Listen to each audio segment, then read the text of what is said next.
നമസ്കാരം. ഇന്ന് ഞാൻ പറയാൻ പോകുന്നത് ഈ വർഷം റിലീസായ ഒരു അടിപൊളി ആക്ഷൻ ത്രില്ലർ സിനിമയുടെ കഥയാണ്. നോവോകെയ്ൻ എന്നാണ് ഈ സിനിമയുടെ പേര്. ഈ സിനിമയിൽ പറയുന്നത് ഒരു ഇൻട്രോവേർട്ട് ആയിട്ടുള്ള ഒരു ചെറുപ്പക്കാരന്റെ കഥയാണ്. എന്നാൽ ഇവൻ സാധാരണക്കാരെ പോലെയാണോ? അല്ല. ഈ ചെറുപ്പക്കാരന് ഒരു പ്രത്യേകതയുണ്ട്. വളരെ പ്രത്യേകതയുള്ള ഒരു പ്രത്യേകതയാണത്. അതിനെക്കുറിച്ചാണ് ഈ സിനിമയിൽ പറയുന്നത്. അപ്പൊ നമുക്ക് വേഗം തന്നെ സിനിമയുടെ കഥയിലേക്ക് കിടക്കാം. ആദ്യം കാണിക്കുന്നത് നമ്മുടെ ഹീറോ. ഇവന്റെ പേര് നെയ്റ്റ് എന്നാണ്.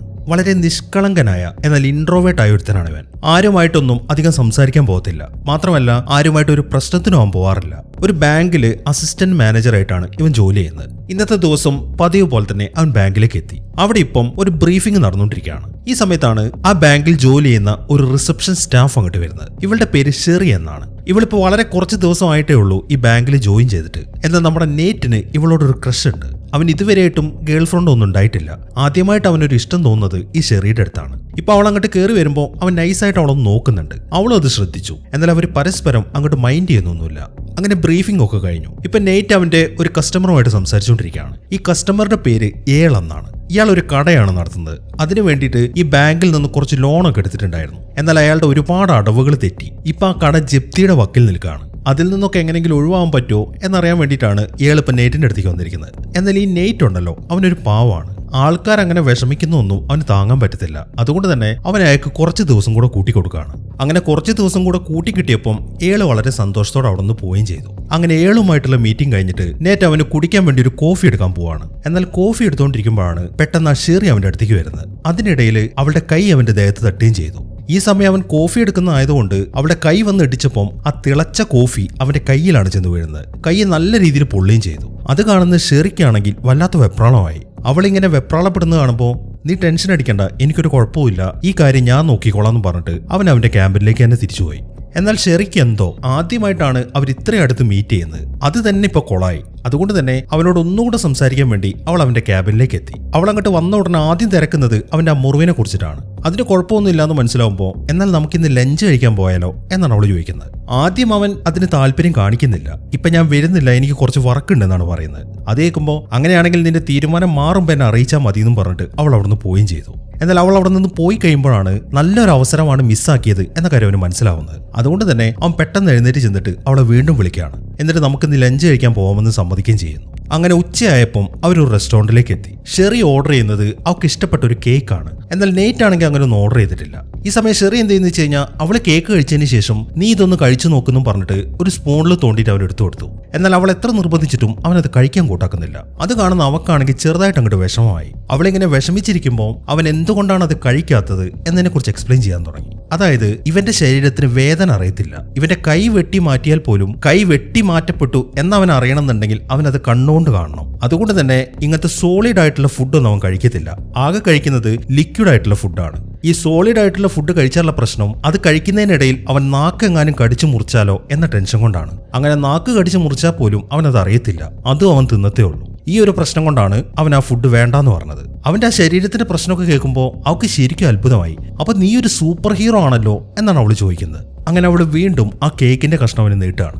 നീ പേടിക്കണ്ട, ടെൻഷൻ ആവുകയും വേണ്ട, പതുക്കെ കഴിച്ചാൽ മതി, നിന്റെ നാക്ക് മുറിയാതെ ഞാൻ ശ്രദ്ധിച്ചോളാം എന്ന് പറഞ്ഞിട്ടാണ് അവൾ രണ്ടാമത് നീട്ടി കൊടുക്കുന്നത്. അങ്ങനെ അവൻ വളരെ പതുക്കെ ആ കേക്കിന്റെ കഷ്ണം കഴിച്ചു. അത് ഭയങ്കര ടേസ്റ്റുള്ള ഒരു കേക്കായിരുന്നു. അതുകൊണ്ട് തന്നെ ഇത്രയും ടേസ്റ്റുള്ള കേക്കൊക്കെ ഇവിടെ കൊടുക്കുന്നുണ്ടോ, എങ്കിൽ ഞാൻ ഇത്ര വർഷമായിട്ട് ഇതൊക്കെ മിസ് ചെയ്യായിരുന്നു എന്നാണ് അത് കഴിച്ചതിന് ശേഷം അവൻ പറയുന്നത്. അങ്ങനെ ഇന്നത്തെ ലഞ്ചൊക്കെ കഴിഞ്ഞിട്ട് പിരിയാൻ നേരത്ത് അവൾ മറ്റൊരു കാര്യം കൂടെ അവനോട് ചോദിക്കുന്നുണ്ട്. ഇന്ന് രാത്രി നമുക്കൊരു ബാറിലേക്ക് പോയാലോ എന്ന്.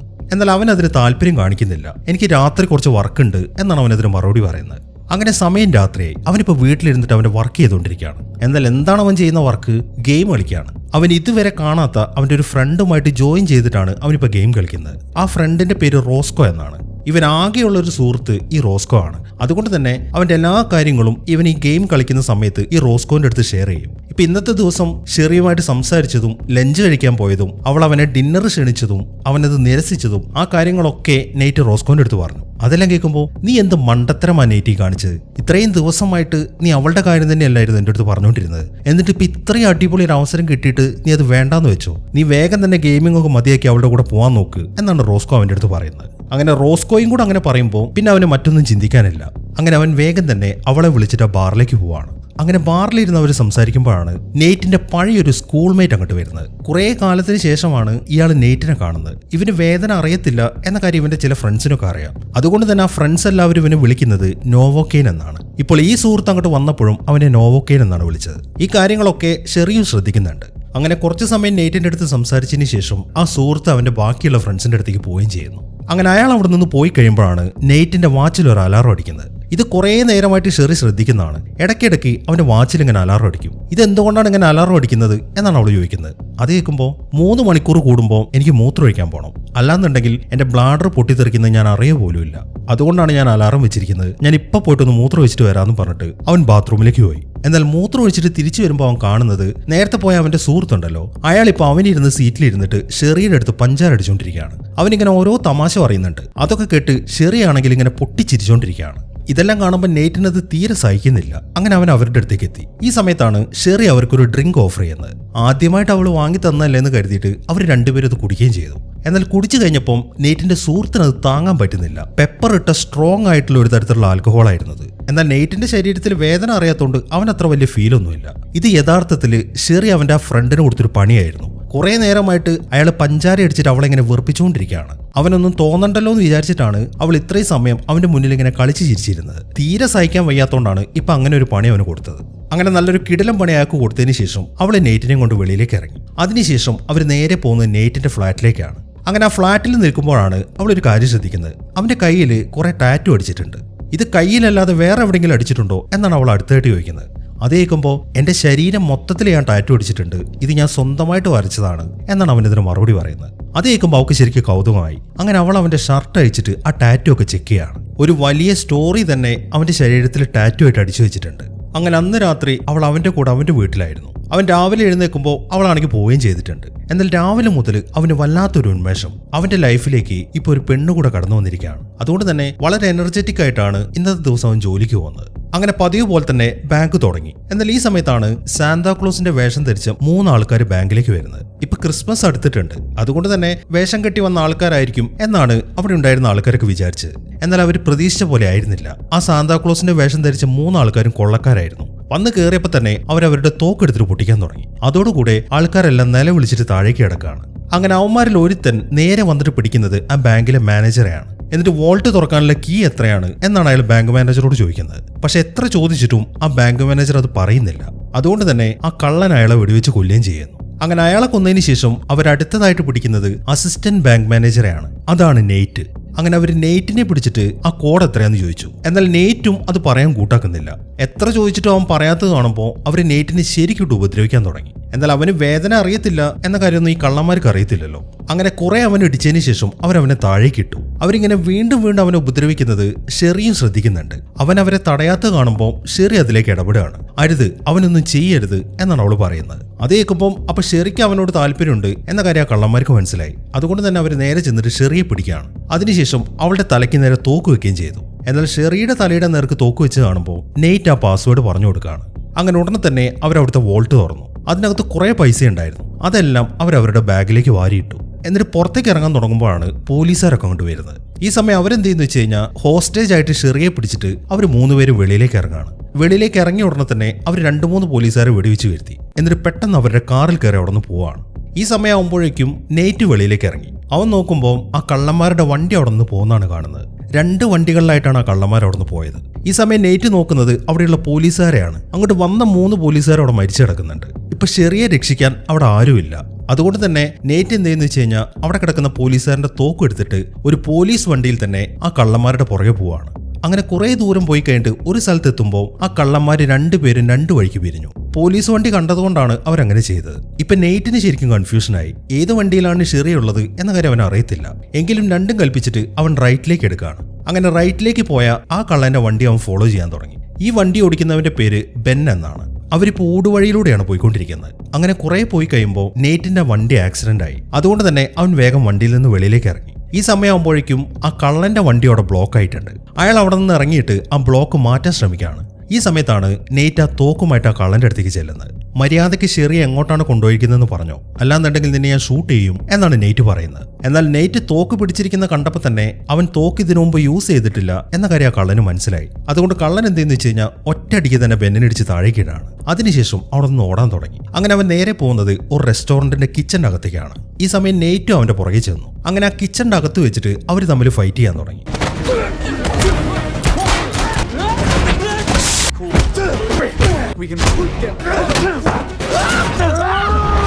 അങ്ങനെ ആ ഫൈറ്റ് നടക്കുന്നതിനിടയിൽ ആ തോക്ക് തെറിച്ച് നേരെ അവിടെ തിളയ്ക്കുന്ന എണ്ണയിലേക്കാണ് ചെന്ന് വീഴുന്നത്. ഈ സമയം ബെന്നാണെങ്കിൽ നെയ്റ്റിനെ കുത്താൻ വേണ്ടി ഒരു കത്തിയോ എടുത്തു.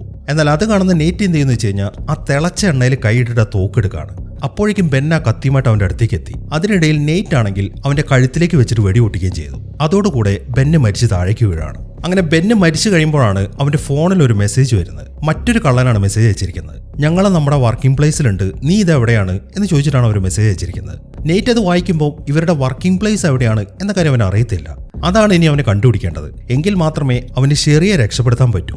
ഈ സമയം അവൻ ആ കള്ളനെ ചെക്ക് ചെയ്യുമ്പോൾ അവന്റെ കയ്യിൽ ഒരു ടാറ്റു ആണ് കാണുന്നത്. നെയ്റ്റ് എന്തെന്ന് വെച്ച് കഴിഞ്ഞാൽ ഉടനെ തന്നെ ആ ടാറ്റു ഫോട്ടോ എടുത്തിട്ട് അവന്റെ ഫ്രണ്ടായ റോസ്കോന് അയച്ചു കൊടുക്കുകയാണ്. എന്നിട്ട് അവന്റെ കാർ എടുത്തിട്ട് അവിടെ നിന്ന് പോകുന്ന വഴിക്ക് അവൻ റോസ്കോനെ വിളിച്ച് പറയുന്നത് എത്രയും പെട്ടെന്ന് ഈ ടാറ്റു അടിച്ചത് ആരാണെന്ന് കണ്ടെത്താനാണ്. റോസ്കോ ആണെങ്കിൽ ഇത് സമ്മതിക്കുകയും ചെയ്തു.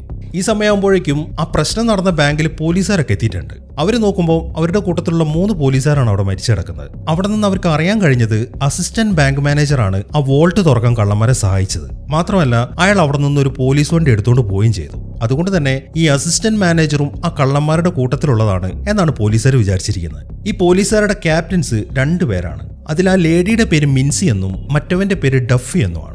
അങ്ങനെ അവൻ ആദ്യം പോകുന്നത് ആ ബാങ്കിലേക്ക് വന്ന ഒരാളുണ്ടല്ലോ അയാളുടെ കടയിലേക്കാണ്. അവന്റെ ശരീരത്തിൽ ഒരു ബുള്ളറ്റ് തറച്ചിട്ടുണ്ട്. അത് ഒഴിവാക്കാനാണ് അവൻ ആ കടയിലേക്ക് പോയിരിക്കുന്നത്. അങ്ങനെ ആ കടയിലെത്തിയതിനു ശേഷം ഏളുടെ മുമ്പിൽ വെച്ചിട്ട് തന്നെ അവൻ അവന്റെ കയ്യിൽ നിന്നും ആ ബുള്ളറ്റ് എടുത്ത് മാറ്റുന്നു. എന്നിട്ട് ഒരു സൂപ്പർ ഗ്ലോ വെച്ചിട്ട് അവന്റെ മുറി ഒട്ടിച്ചു വെക്കുകയാണ്. ഇതൊക്കെ കണ്ട് ഏളാണെങ്കിൽ ശരിക്കും അന്തം വിട്ട് നിൽക്കുകയാണ്.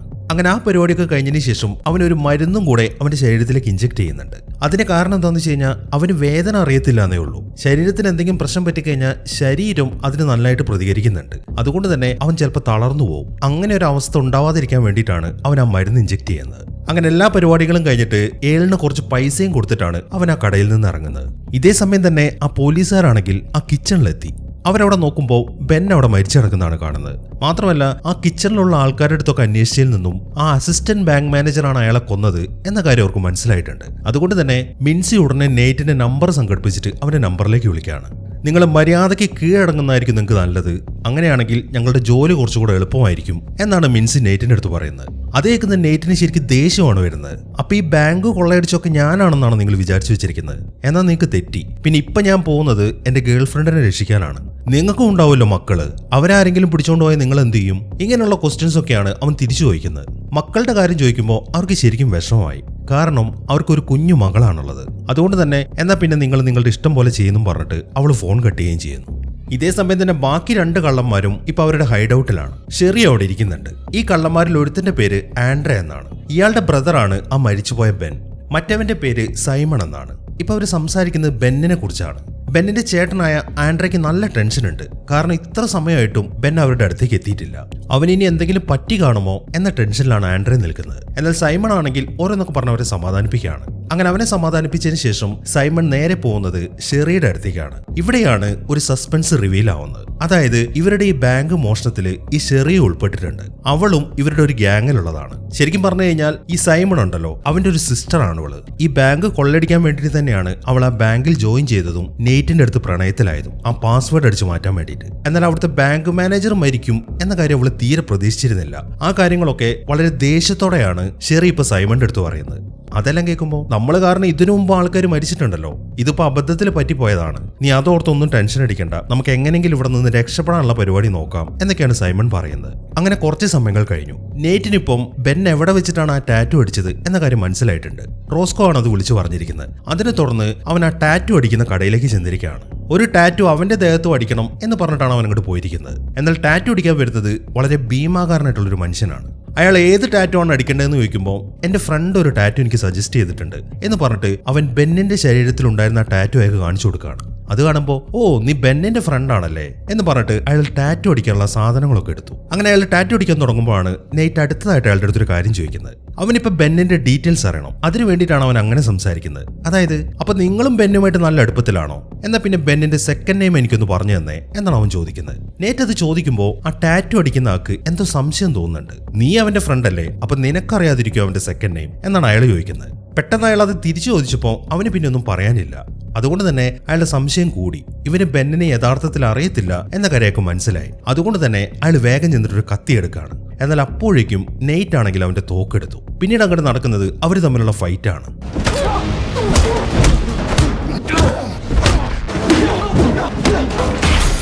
ആ ഫൈറ്റിനിടയിൽ അവിടുത്തെ ചില്ലൊക്കെ പൊട്ടി താഴേക്ക് വീഴുന്നുണ്ട്. അവൻ എത്ര ശ്രമിച്ചിട്ടും അയാളെ തോൽപ്പിക്കാൻ സാധിക്കുന്നില്ല. അതുകൊണ്ട് തന്നെ അവൻ എന്ത് ചെയ്യുന്നു വെച്ച് കഴിഞ്ഞാൽ അവിടെ ആ ചില്ലിന്റെ കഷ്ണങ്ങളൊക്കെ പൊട്ടി വീണ് കിടക്കുന്നുണ്ടല്ലോ. അവനിപ്പോ അവന്റെ രണ്ട് കൈയും ആ ചില്ലിന്റെ പൊടിയിലേക്ക് ഇങ്ങനെ കുത്താണ്. അതോടുകൂടെ അവന്റെ രണ്ട് കൈയിലേക്കും ആ ചെറിയ ചില്ലിന്റെ കഷ്ണങ്ങൾ തുളച്ചു കയറിയിട്ടുണ്ട്.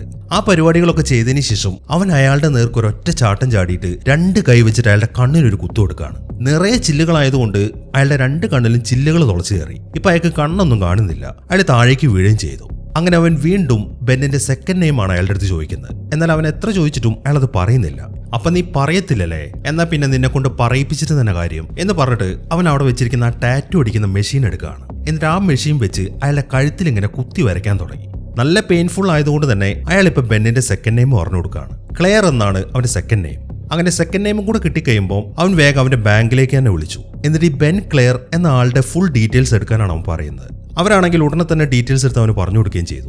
അതിൽ നിന്നും അവന് ബെന്നിന്റെ അഡ്രസ്സ് കിട്ടി. അവൻ ആ ടാറ്റു അടിക്കുന്ന മെഷീൻ വെച്ചിട്ട് തന്നെ ആ അഡ്രസ്സ് അവന്റെ കയ്യിലേക്ക് എഴുതിയെടുക്കുകയാണ്. അത്രയും കാര്യങ്ങളൊക്കെ ചെയ്തു കഴിഞ്ഞിട്ട് അവൻ ആ റൂമിൽ നിന്ന് പോവുകയും ചെയ്യുന്നു. ഇതേ സമയം തന്നെ ബെന്നിന്റെ ചേട്ടനായ ആൻഡ്രെ ആണെങ്കിൽ ശരിക്കും ടെൻഷൻ അടിച്ച് നിൽക്കുകയാണ്. ഇതുവരെയായിട്ട് അവൻ വന്നിട്ടില്ലല്ലോ. അതുകൊണ്ട് അവൻ ഒരു പക്ഷേ വീട്ടിലേക്ക് പോയിട്ടുണ്ടാവും. ഞാനൊന്ന് വീട്ടിൽ പോയി നോക്കട്ടെ എന്ന് പറഞ്ഞിട്ട് ആൻഡ്രെ അവന്റെ വീട്ടിലേക്ക് പോവാണ്. അങ്ങനെ കുറച്ച് സമയത്തിന് ശേഷം നെയ്റ്റ് ബെന്നിന്റെ വീട്ടിലെത്തി. അവനിപ്പോ പതുക്കെ ശബ്ദമുണ്ടാക്കാതെ ആ വീടിന്റെ ഉള്ളിലേക്ക് കയറാണ്. എന്നാൽ ആ വീടിന്റെ പല ഭാഗത്തും കിണികൾ സെറ്റ് ചെയ്ത് വെച്ചിട്ടുണ്ട്. അവനിപ്പോ ഹാളിലേക്ക് കടക്കുമ്പോൾ അവിടെ തൂക്കിയിട്ടിരിക്കുന്ന ഒരു ഇരുമ്പിന്റെ മുള്ളു വന്നിട്ട് അവന്റെ പുറത്ത് ഇറക്കിയാണ്. അങ്ങനെ അവൻ പതുക്കെ അത് അവന്റെ ശരീരത്തിൽ നിന്ന് ഒഴിവാക്കി. അതിനുശേഷം വളരെ സൂക്ഷിച്ച് മുന്നോട്ട് നടക്കാൻ തുടങ്ങി. അങ്ങനെ അവൻ നേരെ പോകുന്നത് ആ വീട്ടിലെ കിച്ചണിലേക്കാണ്. എന്നാൽ ആ കിച്ചണിനകത്തും ഒരു ട്രാപ്പ് ഉണ്ടായിരുന്നു. അതൊരു ബോ ആയിരുന്നു. അവൻ അവിടുത്തെ ഒരു പലകയിൽ ചോട്ടുമ്പോൾ ഒരു ആരോ വന്നിട്ട് അവന്റെ കാലിലേക്ക് തുളച്ചു കയറാണ്. പക്ഷെ ആ ആരോ അവനെടുത്ത് മാറ്റാൻ പറ്റുന്നില്ല. എത്ര ശ്രമിച്ചിട്ടും അതിങ്ങോട്ട് ഊരി പോരുന്നില്ല. അതുകൊണ്ട് തന്നെ അത് അവിടെ തന്നെ നിൽക്കട്ടെ എന്ന് കരുതിയിട്ട് അവൻ വീണ്ടും മുന്നോട്ട് നടക്കാൻ തുടങ്ങി. അങ്ങനെ അവിടുത്തെ ആ പരിശോധനയിൽ അവന് ബെന്നിന്റെ ഒരു ജാക്കറ്റ് കിട്ടുന്നുണ്ട്. ആ ജാക്കറ്റിന്റെ പുറത്ത് എഴുതിയിരിക്കുന്നത് അവരുടെ കമ്പനിയുടെ പേരാണ്. അപ്പോൾ ഈ കമ്പനിക്കുള്ളിലായിരിക്കും അവന്മാരുണ്ടായിരിക്കുക എന്ന കാര്യം നെയ്റ്റിന് മനസ്സിലായി. എന്നാൽ അവൻ അവിടെ നിന്ന് തിരിച്ചിറങ്ങാൻ തുടങ്ങുമ്പോഴാണ് അവൻ അടുത്ത കെണിയിൽ വീഴുന്നത്. ഇതൊരു കിടിലൻ കെണിയായിരുന്നു. അവന്റെ കാലൊരു കയറിൽ കുടുങ്ങി. അവനിപ്പോൾ അവിടെ തൂങ്ങി നിൽക്കുകയാണ്. എന്തൊക്കെ കാണിച്ചിട്ടും അവൻ ആ കയർ ഊരാൻ സാധിക്കുന്നില്ല. ഈ സമയം അവൻ എന്തെന്ന് വെച്ച് കഴിഞ്ഞാൽ വീണ്ടും റോസ്കോനെ വിളിക്കുകയാണ്. എങ്ങനെയെങ്കിലും നീ ഒന്നും ഇങ്ങോട്ട് വന്ന് എന്നെ രക്ഷിക്കണം എന്നാണ് അവൻ റോസ്കോനെ വിളിച്ചു പറയുന്നത്. അതേക്കുന്ന റോസ്കോ പറയുന്നത് നീ ഇപ്പോൾ അവിടെ തന്നെ തൂങ്ങിക്കിടക്ക്, ഒരു 15 മിനിറ്റിനുള്ളിൽ ഞാൻ എത്താന്നാണ്. അങ്ങനെ ആ ഫോൺ കട്ട് ചെയ്ത് കഴിയുമ്പോഴാണ് ആൻഡ്രെ അങ്ങോട്ട് വരുന്നത്. ആൻഡ്രെ അവിടേക്ക് വന്ന് നോക്കുമ്പോൾ അവൻ കാണുന്നത് അവിടെ തൂങ്ങിക്കിടക്കുന്ന നെയ്റ്റിനെയാണ്. നീ ആരാണ്, സത്യം പറ, നീ എന്തിനാണ് ഇങ്ങോട്ട് വന്നത് എന്നാണ് ആൻഡ്രെ അവൻ്റെ അടുത്ത് ചോദിക്കുന്നത്. അത് കേൾക്കുമ്പോൾ സോറി, ഞാനൊരു കള്ളനാണ്, അറിയാതെ ഈ വീട്ടിലേക്ക് വന്ന് പെട്ടുപോയതാണ്, ദയവ് ചെയ്ത് എന്നെ ഒന്നും ചെയ്യരുത് എന്നാണ് അവൻ പറയുന്നത്. എന്നാൽ ഈ സമയത്താണ് ആൻഡ്രയ്ക്ക് ഒരു കോള് വരുന്നത്. അത് ആ സൈമൺ ആയിരുന്നു. ബെന്ന് മരിച്ച കാര്യം ഇപ്പൊ അവൻ അറിഞ്ഞിട്ടുണ്ട്. അത് പറയാനാണ് അവൻ വിളിച്ചിരിക്കുന്നത്. മാത്രമല്ല കോട്ടിട്ട് ഒരുത്തനാണ് ബെന്നിനെ കൊന്നിരിക്കുന്നത് എന്ന കാര്യം കൂടെ സൈമൺ ആൻഡ്രയുടെ അടുത്ത് പറയുന്നുണ്ട്. അത് കേൾക്കുമ്പോൾ അപ്പൊ തന്റെ മുന്നിൽ തൂങ്ങി നിൽക്കുന്നവനാണ് ബെന്നിനെ കൊന്നത് എന്ന കാര്യം ആൻഡ്രയ്ക്ക് മനസ്സിലായി. അങ്ങനെ ആൻഡ്രെ ഉടനെ തന്നെ നെയ്റ്റിന് ആ കയറിൽ നിന്ന് ഊരി. അനിയനെ കൊന്നതുകൊണ്ട് ഡയറക്റ്റ് ആയിട്ട് ആൻഡ്രെ അവനെ കൊല്ലുന്നില്ല, പകരം ടോർച്ചർ ചെയ്തിട്ട് കൊല്ലാനാണ് അവന്റെ പ്ലാൻ ഇപ്പോൾ. അതിനുവേണ്ടി അവൻ നെയ്റ്റിനൊരു കസേരയിലിരുത്തി. എന്നിട്ട് അവന്റെ കയ്യിലെ നഖമൊക്കെ പറിച്ചെടുക്കാൻ തുടങ്ങി. എന്നാൽ നെയ്റ്റിനാണെങ്കിൽ അത് ഫീൽ ചെയ്യുന്ന പോലുമില്ല. പക്ഷെ തനിക്ക് ഫീൽ ചെയ്യുന്നുണ്ട് എന്ന കാര്യം അവനെ അറിയിക്കണമല്ലോ. അതുകൊണ്ട് തന്നെ നെയ്റ്റ് വല്ലാണ്ട് അങ്ങോട്ട് അഭിനയിക്കാൻ തുടങ്ങി. ഇതിന്റെ കാരണം എന്താണെന്ന് വെച്ച് കഴിഞ്ഞാൽ റോസ്കോ ഇപ്പൊ അങ്ങോട്ട് വരുമെന്ന് പറഞ്ഞല്ലോ. അവൻ എത്തുന്നതുവരെ സമയം ഇങ്ങനെ നീട്ടിക്കൊണ്ടുപോകണം. അതുകൊണ്ടാണ് നെയ്റ്റ് ഇപ്പം അവന്റെ മുമ്പിൽ ഇങ്ങനെ തകർത്ത് അഭിനയിക്കുന്നത്. അങ്ങനെ ആ ടോർച്ചറിങ് ഒക്കെ കഴിഞ്ഞിട്ട് ആൻഡ്രെ ഒരു കത്തി എടുത്തു. എന്നാൽ അത് വെച്ചിട്ട് അവനെ കുത്താൻ തുടങ്ങുമ്പോഴാണ് പെട്ടെന്ന് റോസ്കോ വന്നിട്ട് അവന്റെ തലയ്ക്ക് ഒരു അടി കൊടുക്കുന്നത്. അതോടൊപ്പം തന്നെ ആൻഡ്രെ താഴേക്ക് വീഴുകയും ചെയ്തു. എന്നാൽ റോസ്കോനെ കാണുമ്പോൾ നെയ്റ്റിന് ശരിക്കും അത്ഭുതമായി. എടാ, നീയല്ലേ പറഞ്ഞത് നീ 6 അടി പൊക്കമുണ്ട്, കാണാൻ അക്വാമാനിലെ ഹീറോനെ പോലെയാണ് ഇരിക്കുന്നതെന്ന്, എന്നിട്ട് എന്താ നീ ഇങ്ങനെ എന്നാണ് നെയ്റ്റ് ചോദിക്കുന്നത്. അത് കേൾക്കുമ്പോൾ ഓ ഇപ്പൊ അതാണല്ലോ വലിയ കാര്യം, നിന്നെ രക്ഷിച്ചതിന് നീ എന്നോട് താങ്ക്സ് പറയാൻ നോക്ക് എന്നാണ് റോസ്കോ അതിന് മറുപടി പറയുന്നത്. അങ്ങനെ അവരവിടെ നിന്ന് പോകാൻ തുടങ്ങുമ്പോഴാണ് ആൻഡ്രെ വീണ്ടും എഴുന്നേക്കുന്നത്. അങ്ങനെ അവൻ നെയ്റ്റുമായിട്ട് ഫൈറ്റ് ചെയ്യാൻ തുടങ്ങി.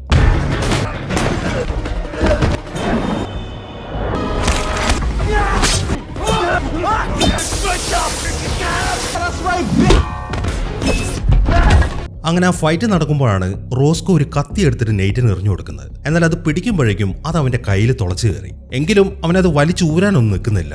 അത് വെച്ചിട്ട് തന്നെ അവൻ ആൻഡ്രയുമായിട്ട് ഫൈറ്റ് ചെയ്യാണ്. അങ്ങനെ കുറെ നേരത്തെ ഫൈറ്റിന് ശേഷം അവന്റെ കാലിൽ തറഞ്ഞു നിൽക്കുന്ന ഒരു ആരോ ഉണ്ടല്ലോ, അത് വെച്ചിട്ട് തന്നെ അവൻ ആൻഡ്രയുടെ കഴുത്തിലേക്ക് തുളച്ചു കയറ്റാണ്. അതോടുകൂടെ ആൻഡ്രയുടെ പണി തീരുകയും ചെയ്തു. എന്നാൽ ഈ സമയത്താണ് പോലീസുകാർ അങ്ങോട്ട് വരുന്ന ശബ്ദം കേൾക്കുന്നത്. അത് കേട്ട ഉടനെ തന്നെ നെയ്റ്റ് എന്ത് ചെയ്യുന്നു വെച്ച് കഴിഞ്ഞാൽ അവന്റെ കോട്ട് റോസ്കോയ്ക്ക് ഇട്ടുകൊടുത്തതിന് ശേഷം അവനെ പോലീസുകാരുടെ മുമ്പിലേക്ക് പറഞ്ഞു വിടുകയാണ്. അങ്ങനെ പോലീസുകാർ ഇപ്പൊ ചേസ് ചെയ്യുന്നത് റോസ്കോനെയാണ്. അങ്ങനെ കുറെ നേരത്തെ ചേസിങ്ങിന് ശേഷം പോലീസുകാർ റോസ്കോനെ പിടിച്ചു. അവർ തോക്ക് ചൂണ്ടിരിക്കുന്ന കാണുമ്പോൾ ദയവ് ചെയ്ത് തന്നെ ഒന്നും ചെയ്യരുത്, നെയ്റ്റ് എവിടേക്കാണ് പോയിരിക്കുന്നതെന്ന് ഞാൻ പറഞ്ഞു തരാം എന്നാണ് റോസ്കോ പറയുന്നത്. ഇതേ സമയം തന്നെ ഷെറി ആണെങ്കിൽ സൈമണിന്റെ അടുത്ത് സംസാരിക്കുകയാണ്. ഈ മരണങ്ങൾ നടന്നുകൊണ്ട് തന്നെ അവൾക്ക് ഇനി ഈ പരിപാടിക്ക് കൂട്ടുക്കാൻ പറ്റത്തില്ല.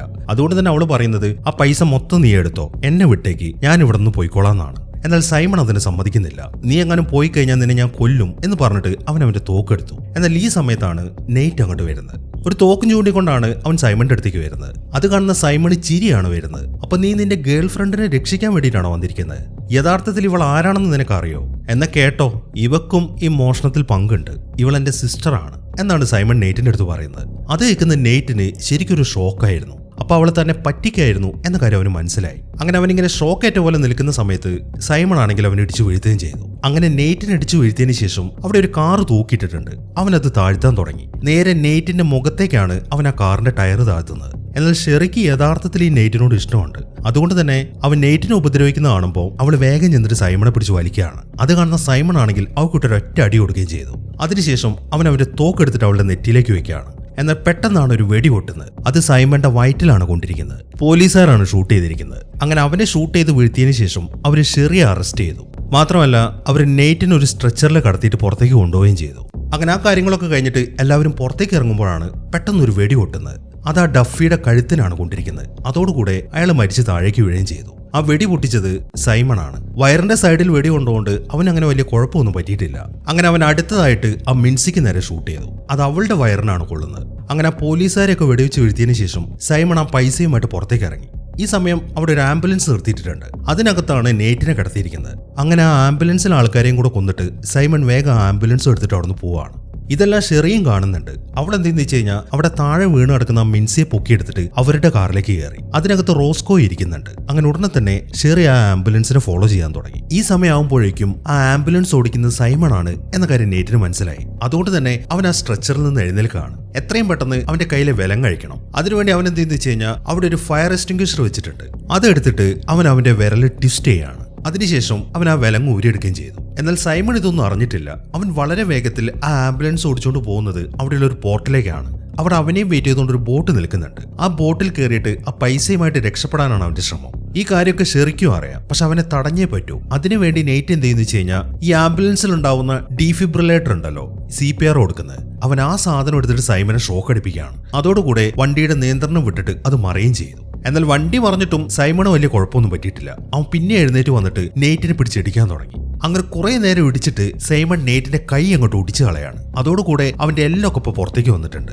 എന്നാൽ ഈ സമയത്താണ് ഷെറി അങ്ങോട്ട് വരുന്നത്. വന്ന ഉടനെ തന്നെ അവൾ സൈമണ് നേരെ ഷൂട്ട് ചെയ്യാണ്. അത് അവന്റെ കയ്യിലാണ് കൊണ്ടിരിക്കുന്നത്. അത് കാണുന്ന സൈമൺ നേരെ പോകുന്നത് ഷെറിയുടെ അടുത്തേക്കാണ്.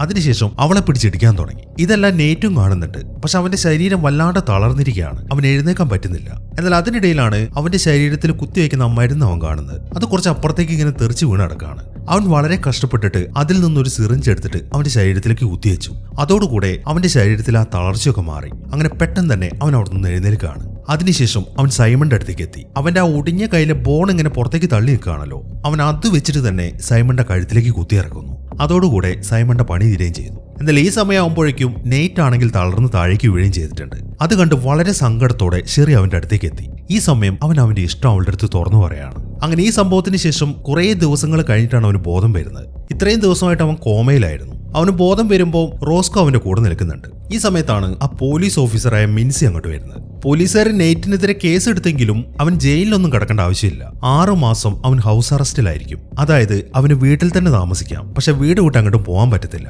എന്നാൽ ഷെറി ആണെങ്കിൽ അവളിപ്പോ പോലീസ് സ്റ്റേഷനിലാണ്. ഈ കാര്യങ്ങളൊക്കെ പറയാൻ വേണ്ടിയിട്ടാണ് ആ മിൻസി അങ്ങോട്ട് വന്നിരിക്കുന്നത്. മാത്രമല്ല മിൻസിയുടെ ഒരു മകളുണ്ടല്ലോ, അവള് വരച്ച ഒരു കാർഡും കൂടെ മിൻസി നെയ്റ്റിന് ഗിഫ്റ്റ് ആയിട്ട് കൊടുക്കുന്നുണ്ട്. ആ കാർഡിൽ മിൻസിയുടെ മകൾ എഴുതിയിരിക്കുന്നത് സൂപ്പർ നെയ്റ്റ് എന്നാണ്. അത് കാണുമ്പോൾ അവന് ശരിക്കും സന്തോഷമായി. അങ്ങനെ കുറച്ച് ദിവസങ്ങൾ കൂടെ കഴിയുമ്പോൾ അവന്റെ ശരീരമൊക്കെ ഇപ്പൊ നോർമൽ അവസ്ഥയിലായി. അവനിപ്പം അവന്റെ ആദ്യത്തെ ഡേറ്റിങ്ങിന് വേണ്ടിയിട്ട് ഷെറിയുടെ അടുത്തേക്ക് പോയിരിക്കുകയാണ്. എന്നാൽ ഷെറി ജയിലിലായതുകൊണ്ട് അവരുടെ ആ ഡേറ്റിംഗ് നടക്കുന്നത് ജയിലിന്റെ അകത്താണ്.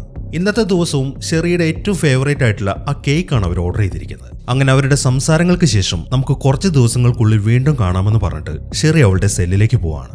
അങ്ങനെ അവൾ അവിടെ നിന്ന് പോയി കഴിയുമ്പോൾ അവൾക്ക് ഏറ്റവും ഇഷ്ടപ്പെട്ട ആ കേക്കിന്റെ ഒരു പീസ് എടുത്തിട്ട് കഴിക്കുകയാണ്. ഈ ഒരു സീനും കാണിച്ചിട്ടാണ് ഈ സിനിമ അവസാനിക്കുന്നത്. അപ്പൊ എങ്ങനെയുണ്ടായിരുന്നു? എന്താണെങ്കിലും നിങ്ങളുടെ അഭിപ്രായങ്ങളൊന്നും എഴുതിയറിയിക്കാൻ മറക്കരുതേ. അപ്പൊ പുതിയൊരു കിടിലൻ സിനിമയുമായിട്ട് നമുക്ക് അടുത്ത വീഡിയോയിൽ കാണാം.